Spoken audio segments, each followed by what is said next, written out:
இன்றைய வேத வாசிப்பு கொலோசியர் 4ஆம் அதிகாரம் 2 முதல் 6 வரை. இடைவிடாமல் ஜெபம் பண்ணுங்கள், ஸ்தோத்திரத்துடன் ஜெபத்தில் விழித்திருங்கள். கிறிஸ்துவனுடைய ரகசியத்தை நிமித்தம் கட்டப்பட்டு இருக்கிற நான் அந்த ரகசியத்தை குறித்து பேச வேண்டிய பிரகாரமா பேசி அதை வெளிப்படுத்துவதற்கு திருவசனம் செல்லும்படியான வாசலை தேவன் திறந்தருளும்படி எங்களுக்காக வேண்டிக் கொள்ளுங்கள்.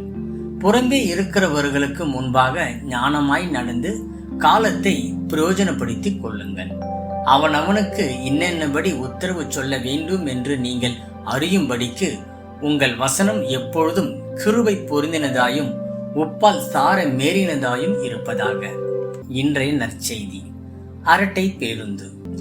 2019 ஆக்ஸ்போர்ட் பேருந்து நிறுவனம் அரட்டை பேருந்து என்றொரு திட்டத்தை துவங்கினர். உடனே அது பிரபலமானது.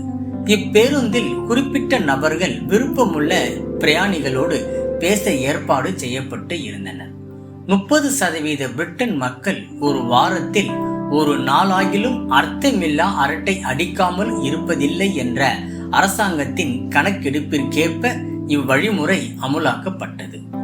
நம்மில் அநேகர் ஏற்ற சமயத்தில் பேசுவதற்கு துணை இல்லாத தனிமையை அனுபவித்து இருப்போம்.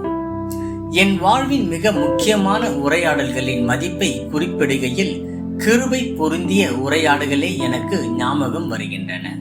அத்தருணங்கள் எனக்கு மகிழ்ச்சியும் ஊக்கமும் அளித்தது. ஆழமான உறவுகள் வளர உதவின.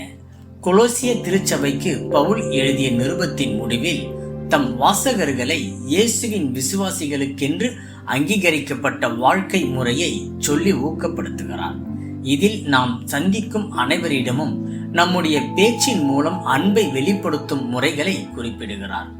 உங்கள் வசனம் எப்பொழுதும் கிருபை பொருந்தினதாயும் என எழுதுகிறார். தங்கள் உரையாடல்களில் வெறும் வார்த்தைகள் மட்டும் இடம்பெறாமல் அவ்வார்த்தைகள் கிருபை பொருந்தினவைகளாய் இருக்க வேண்டும் எனவும் அதுதான் பிறருக்கு உண்மையான ஊக்கத்தை அளிக்கும் எனவும் நினைப்பூட்டுகிறார். அடுத்த முறை உங்கள் நண்பரிடமோ சக பணியாளரிடமோ அல்லது பேருந்திலோ காத்திருக்கும் அறையிலோ நீங்கள் சந்திக்கும் அறிமுகம் இல்லாதவர்களிடம் ஆழமாக உரையாட வாய்ப்பு கிடைத்தால் உங்கள் இருவருக்கும் ஆசீர்வாதம் உண்டாகும்படி பேசுங்கள். இன்று யாராயிலும் ஒருவருக்கு உங்கள் வார்த்தைகள் மூலம் எவ்வாறு ஊக்கமளிப்பீர்கள்?